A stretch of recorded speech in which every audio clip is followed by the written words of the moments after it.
Well, it's great to be with you all. My name's Jonny Clark. I was born in New Zealand, but I've lived almost all my life in Northern Ireland. And I'm going to just talk for a bit here, and then I'm going to hand over to my dear friend, Ramy Taleb, that I've known since I picked him up in Belfast City Airport in 2005.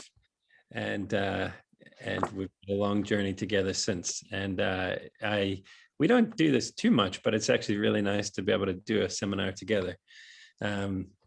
So I'll just say a few thoughts, and then I have put together a PowerPoint. I probably am the least technical person on the face of the earth, and my 9-year-old could probably do a better PowerPoint than me, but I have tried to do a PowerPoint because I think it keeps people's attention maybe slightly more. But as you'll see, it's not a very daring PowerPoint or very exciting, but at least it has some quotes and little some kind of flow of thought as I speak.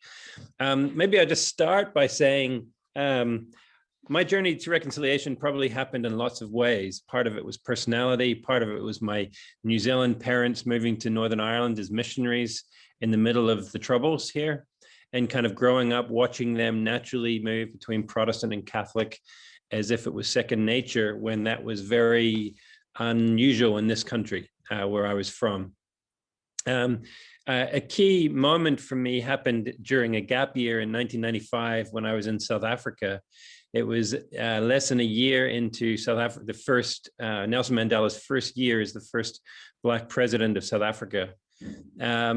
And I was doing a Youth with a Mission course to be learning how to be a great missionary, and I was going to try and change the world. And but it was very difficult to be in South Africa without being struck by the momentous year that it was, and seeing Black and white people beginning to meet each other. And there's so much I could say about that year. An amazing experience happened when I went on an evangelistic outreach to India. And I was there to share the gospel, to try to lead people to Jesus. And I remember one day getting into a taxi with a Muslim taxi driver in Mumbai. And I was in the back seat, and I thought, this is my chance to share Jesus with him. And we started to talk, and he said, "Where are you from?" And I said, "Well, I'm from a very small country that you've probably never heard of called Northern Ireland." And he, without missing a breath, he said, "Northern Ireland, that's where the Christians are killing each other." And in the back seat of the taxi, I realized that I had a problem on my hands if I was going to get this guy to believe what I believed, when he also thought that my country was where we were all killing each other. And that kind of was a real kind of punch to the gut, in a sense. Maybe from the Holy Spirit more than from the taxi driver, in the sense that it illuminated to me something very tragic about the small island that I lived on, is that we had become known as a place of violence and conflict, and Christianity had been taken through the mud in that. A couple of years ago, I made a documentary I'll allude to a little bit later in this talk, called Guardians of the Flame. I think some of you have seen that. And really, it's taking this quote that the former chief rabbi Jonathan Sacks said. He said that after the Enlightenment, it was believed that Christianity or religion would become marginal, mute, and mild. And he said, but it didn't. Religion is like fire. Like fire, it warms, but it also burns, and we're the guardians of the flame. And I think we probably are all aware of ways in which religion can become like this consuming fire, and we've probably all experienced the warmth, the comfort of our faith, but we've probably also seen on the news times where our faith looks angry, it looks menacing, it's about building walls of separation. And when I read the Gospels, I see a Jesus who was the ultimate epitome of welcome, and he was a boundary crossing, border crossing Messiah, not a tribalistic leader of one side. And so I suppose over the last 20 years, I've been very influenced by this sense that as a Christian, I must be a boundary crosser, a border crosser, and that we must be living a faith that is about bringing people together. Jesus said, the greatest commandments, love the Lord your God with all your heart. The second is just like the first commandment, love your neighbor as yourself. Who's my neighbor, he was asked. And he then said a Samaritan, which was the greatest enemy of the Jewish people. Well, greatest possibly with the Romans. So loving God is just like loving your enemy. And I have become very convinced over the last 20 years that at the heart of the gospel is reconciliation. There is no gospel without reconciliation. If it's just a personal, private ticket to heaven when I die, it's a funny little gospel. But I believe, the good news of Jesus is that he wants to bring reconciliation to the world. And so over the last 20 years, it's been a joy to kind of mix this unlikely vocation of working with a mission organization like Youth with a Mission and this very strong heart for reconciliation. Over the years, we've offered scholarships to lots of young people from areas of conflict, Palestinians, Israelis, South Africans, Rwandans, Burundians, Syrians, Ugandans, and of course, Lebanese. And Ramy was our very first Lebanese trainee in 2005. And he can tell a bit of his story just when I finish. But maybe if I, and also just to say about this, the title of this talk is The Politics of Conflict and Reconciliation. And as Ramy and I were talking about this, we both realized neither of us particularly like politics very much or like do a lot. We talk about conflict and reconciliation, but the one place you never really see reconciliation is in the realm of politics, or not you never see it, but you very rarely see it. And so it's a kind of in some ways, it's a title that we wrestle with a little bit. Politics of reconciliation. Wow, politics is the one place where reconciliation is almost impossible to find. Nevertheless, reconciliation needs to reach into every sphere, and the political field should be one of those places. In the last couple of months, I've become part of a small group. It's a private group, not a secret group, of former political leaders in Northern Ireland. Former Irish Prime Minister, former First Minister of the Northern Irish Assembly, many of the household names of Irish politics for the last 50 years. We are trying to create back channels for communication because our political sides over here really don't like each other. And they have spent a lifetime just viewing the other side as a dehumanized demonic monster.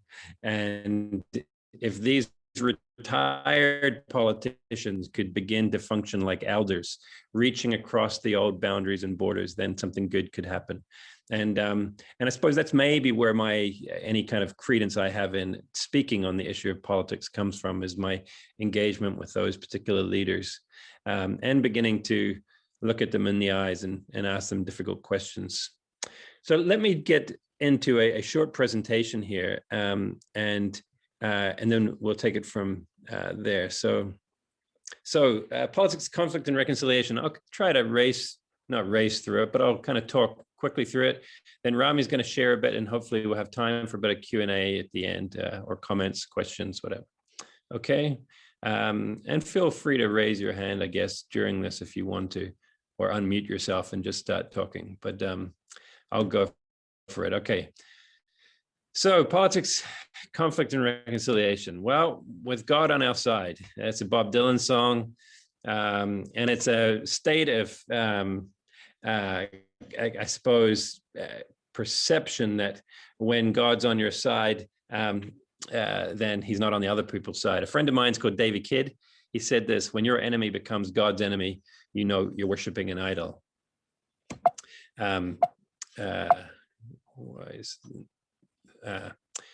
Sorry, where are we?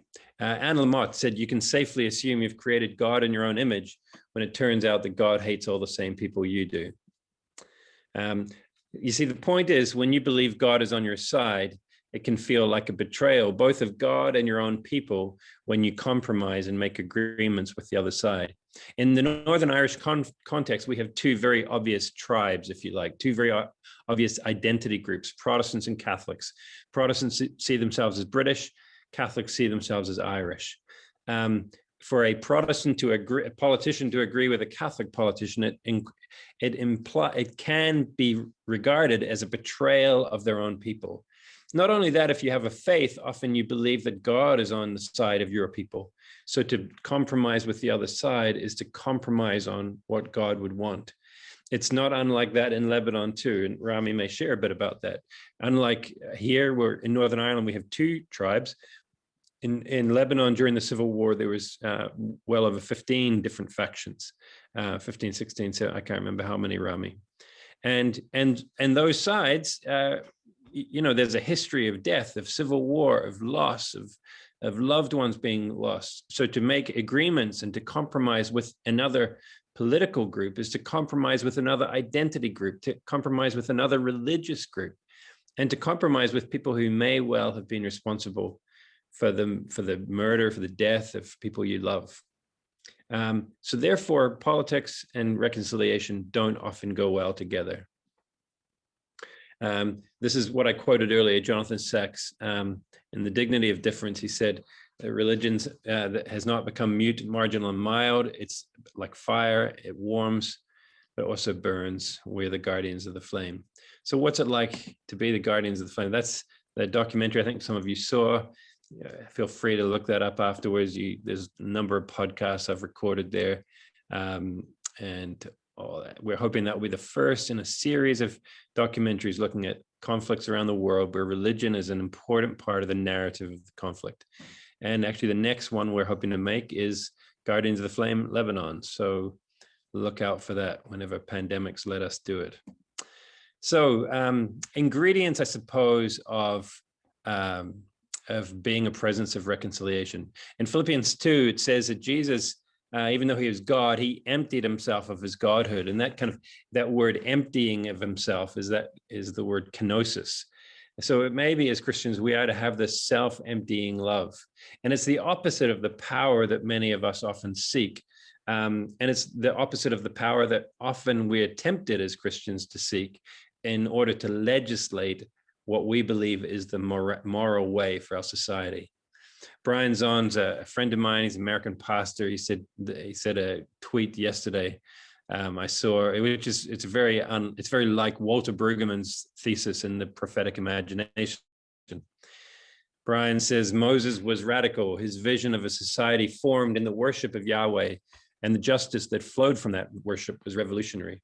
Solomon was the anti-Moses. Solomon recreated Egypt in Jerusalem, complete with Egyptian temples, a standing army, and Hebrew slave labor. Imperial Christianity has always been far more enthralled by King Solomon than by Moses or Jesus. So as Christians, we often seek power and political power.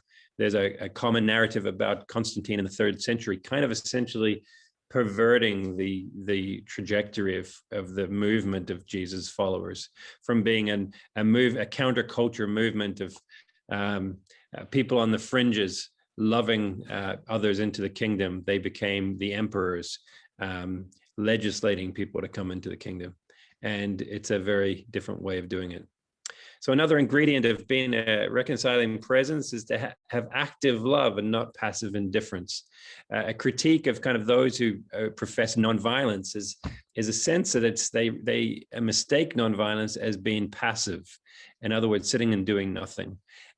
Whereas Martin Luther King is probably the most clear or iconic example in the last 100 years of someone who could hardly have been called passive. He was too busy marching, getting beaten up, preaching before presidents and the masses. He did not have a passive love, but he was an active love that was about getting involved in the injustices of his day. Shane Claiborne recently said this, peacemaking doesn't mean passivity. It is the act of interrupting injustice without mirroring injustice, the act of disarming evil without destroying the evildoer, the act of finding a third way that is neither fight nor flight, but the careful, arduous pursuit of reconciliation and justice. So peacemaking doesn't mean passivity. It's about engaging. It's active.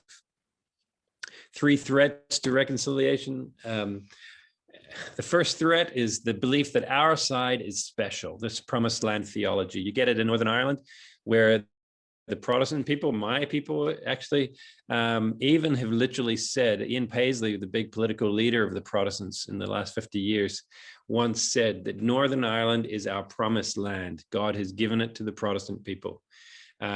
It's not unlike that, the way the Afrikaners, the white Afrikaners viewed South Africa. It was their promised land. They were to go and conquer. And therefore it was in God's kind of economy for them to do whatever it takes to keep power. And of course, the Israel-Palestinian issue, you literally have people believing it is a promised land, is their land.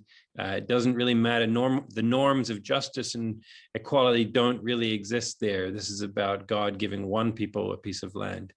And that can be problematic. There's just no two ways about it. Whatever you think about your people, how right or wrong you are, I think the verse of the Bible that my parents held to in the 1980s when they moved to Northern Ireland was that the earth is the Lord's and everything in it. And the earth is the Lord's, it's not mine, it's the Lord's. And I think that attitude, that kind of dispensation of heart can become something very constructive in places of conflict when different sides begin to no longer look at the land as their side, their inheritance. The land is something that belongs to God, and it becomes a gift. A second threat to reconciliation in a society is fear. John Paul Lederach is possibly one of the leading experts really in the theory of reconciliation. He said, to speak well and to listen carefully is no easy task at times of high emotions and deep conflict. People's very identity is under threat. You know, a couple of days ago, I was in a room with these former politicians, one probably the most well-known Northern Irish politician still alive. And at one point, he just came in with his perspective and he articulated perfectly, he crystallized perfectly the fears of his people group, of the Protestant people. And you could cut the atmosphere with a knife, not because it was powerfully good what he was saying, but it was actually quite scary. Now, in the end, we ended up having a constructive conversation. But what was helpful was for him just to articulate the deep existential fear he felt, the sense that his people were losing. They were losing, the other side was winning. Over lunch, I chatted to the leader of the other party, the opposite party. And I said, so that guy thinks he's always losing. Do you always feel like you're winning? And of course he said, no, we're always losing. And at one point we said to each other in this group of politicians, you know, we all need to, let's try to create an agreement where everyone will win. Everyone will be a winner. That was one of the underlying principles of the Good Friday Agreement. And at one point, the politician said, look, at the end of the day, we don't care if everyone wins. We don't even mind if everyone loses, as long as everyone's on the same page, as long as no side gets the upper hand over us. They would almost rather that everyone lost than that, you know, that the other side would win over them. So that's fear. A third threat to reconciliation is ignorance of the other side. And that leads to dehumanizing the other and ultimately to demonizing them. In Northern Ireland, we live in a society where we have peace walls throughout the biggest city of Belfast. Young people grow up going to different schools. Catholics go to Catholic schools, Protestants go to the state schools. They live in different communities. They go to different schools. Often by the time they're 20, they've really never met the other side ever. And that usually leads to stereotypes about the other side. And that's very, very dangerous in any society. And once you have these stereotypes, Catholics always have lots of babies. Catholics are a bit lazy. Protestants aren't very funny. Protestants have no culture. We start to kind of almost dehumanize the other side, you know, and then ultimately we can demonize them. Catholics have no sense of right and wrong. Catholics, all they want to do is kill us. Protestants, they are just oppressive colonizers. Protestants hate us. Protestants want to kill us. You know, these kind of stereotypes, which leads to the dehumanizing of others. It's a very dangerous place to be in a society where you're starting to say that about another. And it's certainly not a kingdom Christian way of communicating.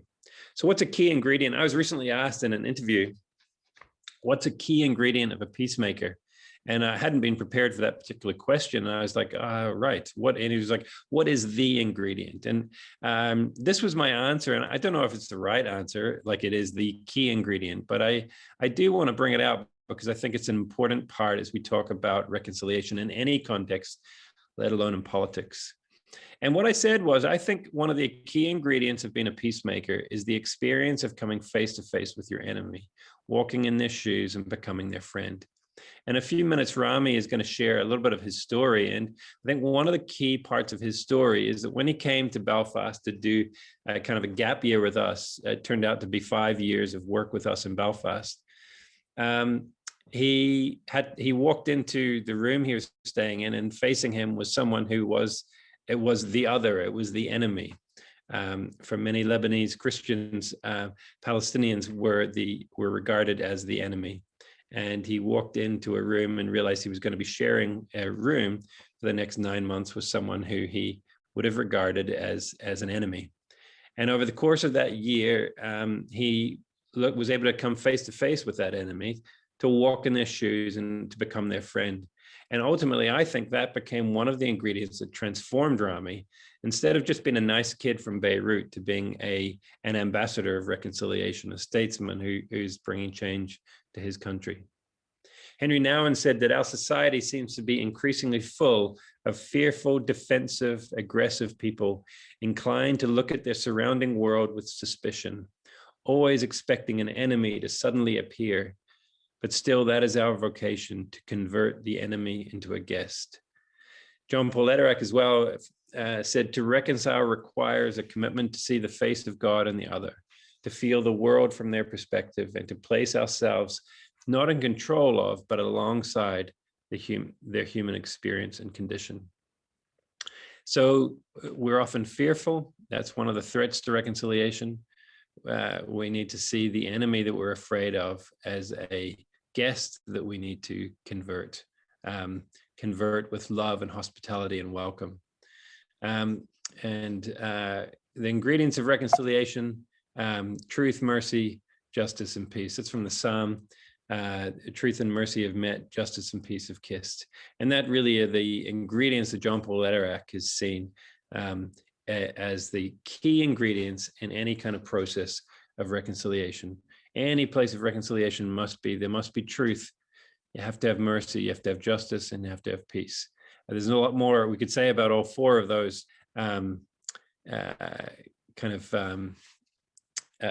characteristics, but we'll leave it at that for now. Let me just see. Have I stopped sharing my screen? I think so, yeah. Okay, so why don't I leave it there for now? I hope that just kind of starts to provoke some maybe thoughts, questions, and gets you thinking what kind of these threats to reconciliation, ingredients of reconciliation.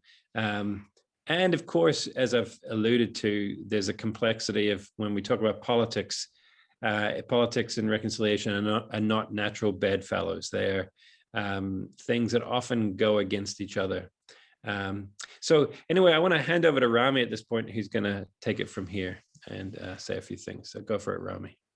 Yeah, thank you, Jonny. Thank you for this introduction. And the PowerPoint is really good, amazing, well done. Yeah, and I'm actually really happy that I see people are interested in reconciliation. And I don't know, Jonny, correct me, but we've been advocating about peace work and reconciliation for over than 15 years. And really, now we're seeing some result and more people are interested in, even though there was conflict been happening forever. But there's something happening that people are seeing that we need to do something different because the world seems more chaotic than usual. But for me, coming from a place like Lebanon, it's something that I witnessed since I was born, basically, and it's not something new. It's just now it feels much bigger. And yeah, so I grew up in the civil war in Beirut, and grow up and like any other teenager had to survive, and to survive that means you have to be in your bias group, your own group, you have to live in a certain way, you have to have your own people. And even when I become Christian, when I accepted Jesus in my life, when I start going and doing worship and evangelizing, I never noticed that we were still in one bubble until I got a chance to go to Northern Ireland.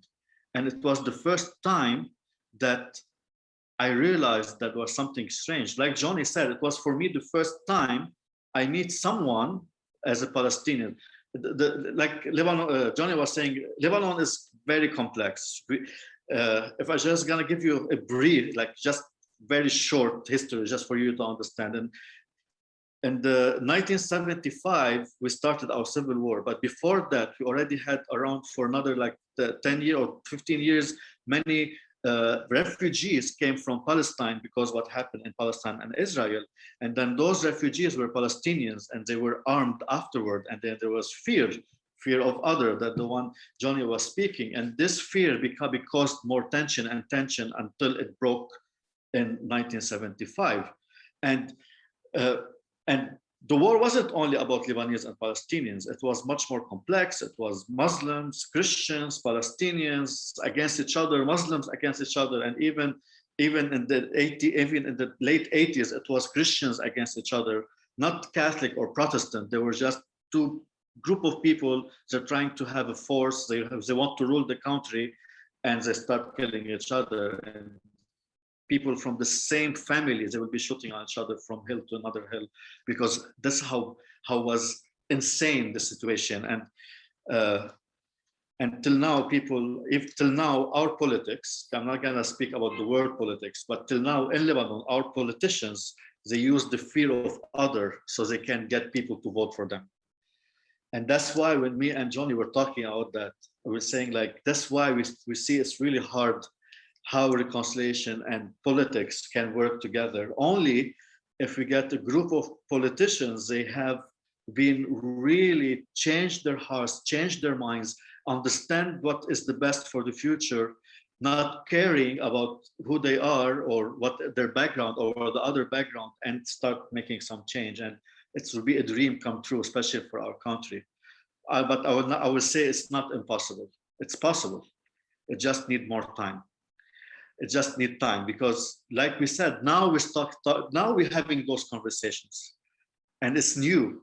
Talking about peace building and reconciliation and the studies being done, it's not more than 60 or to 80 years, not like other studies. It's still something new. We're still trying to learn how to do it, and there's no way it worked the same in anywhere else. In Lebanon, it's very special, as in Northern Ireland is special, as in the United Kingdom, it's special, in the state, and other places.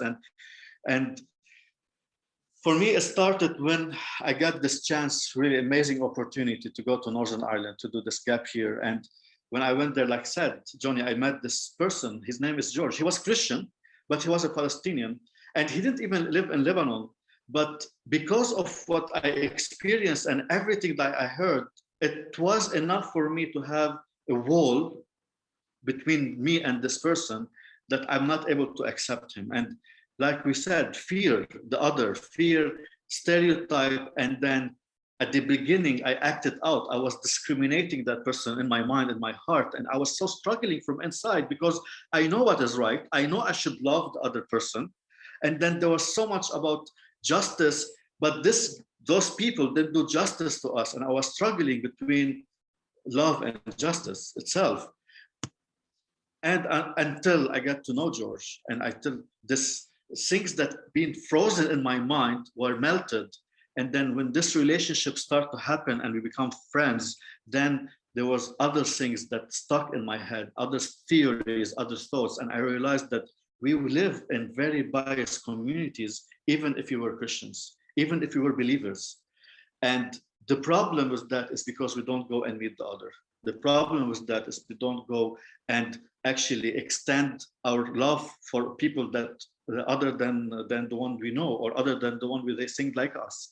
And even similar people as Christians, as like I know theology is, there's a debate and there's conflict in theology itself between Protestants and Catholics, but still we all go to the same Jesus and the same God, And then we're still not able to get to a point where we feel that we can love each other in many different places in the world, and especially in Lebanon as well.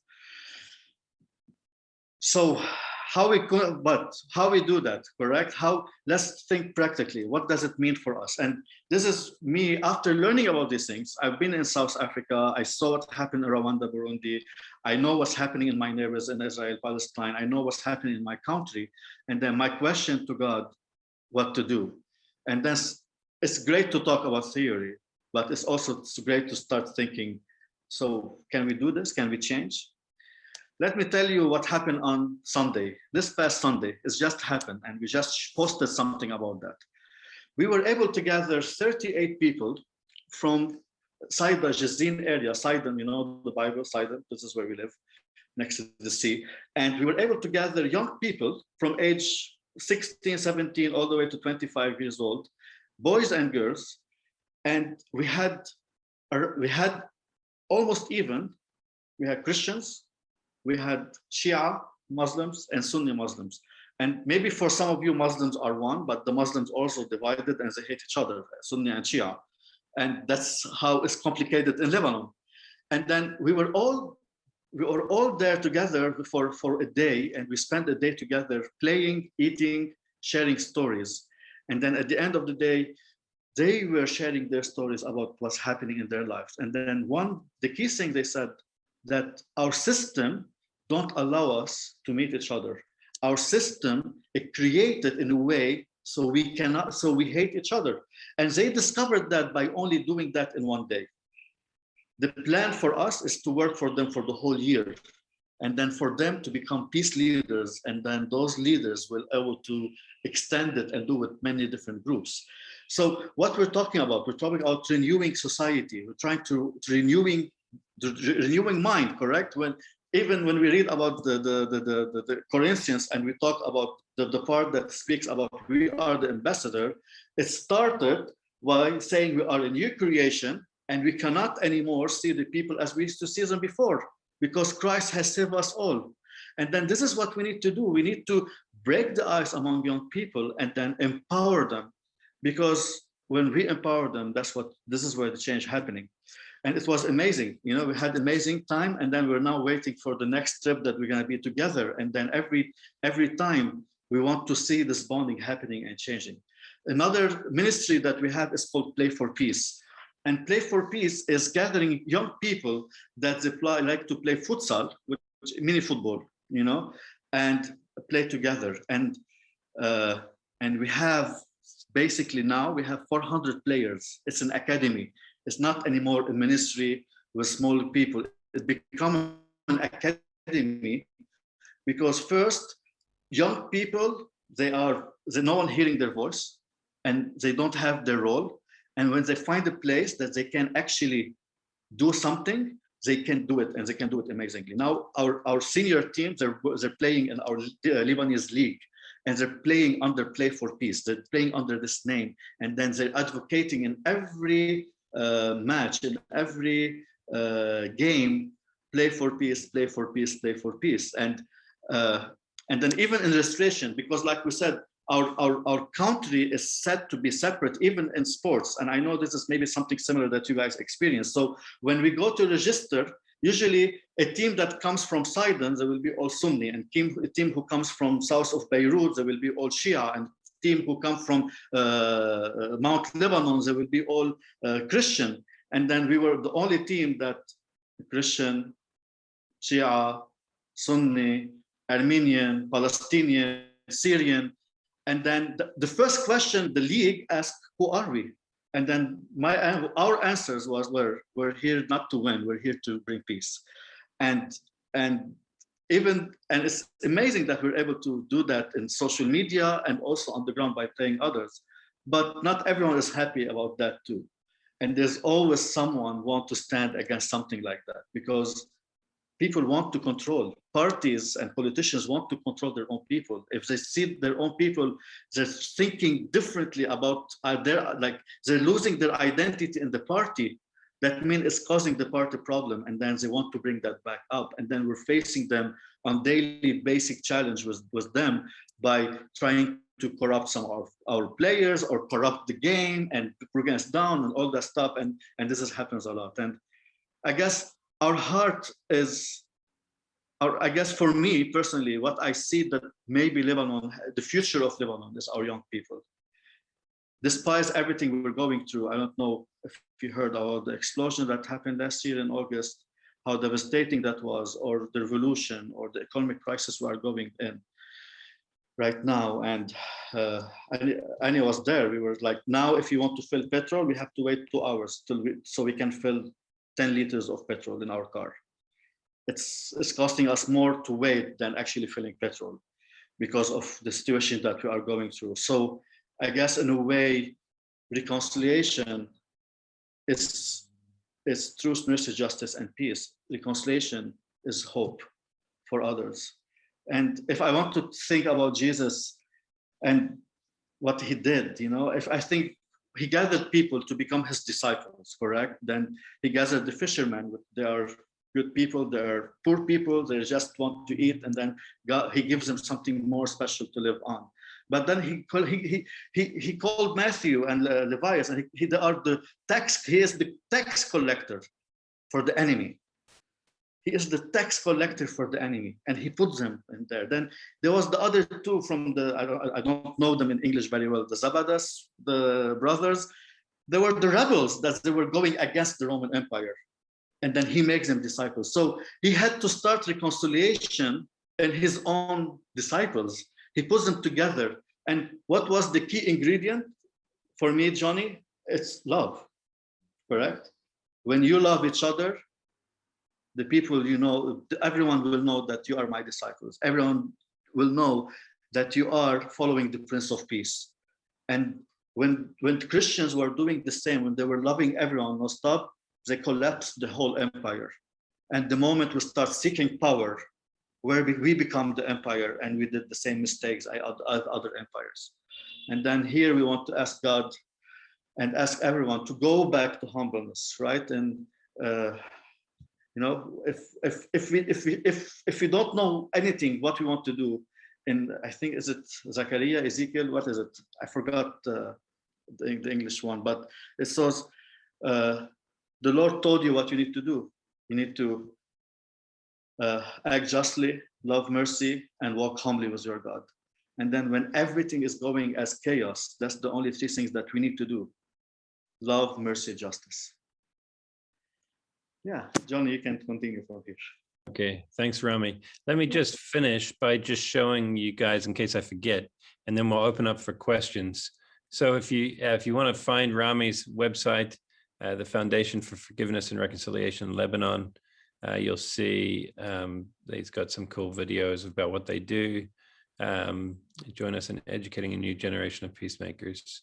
Let me just say one thing is that Ramy's, I remember a few years ago, I run a big center on the Irish border as a center of discipleship and also reconciliation. And, I remember saying to Ramy, it would be wonderful if you guys could find some kind of place where you could build a center of peace in the south of Lebanon, like a third space where people could leave the intensity of Beirut and their religious side and come to the space. And so if you go to his website, you'll see the plans for it. They were just gifted some money with which they were being able to buy this land. And they have plans now to build a peace center in the south of Lebanon. But they need finances for it. If you'd love to get involved with this incredible vision that I think could really be part of transforming Lebanon, then look them up and stay in touch. Just to also say, I think some of you have seen my documentary, Guardians of the Flame. You'll see this website there, guardiansoftheflame.org, our podcasts, and we've got workshops and stuff. So, please check us out.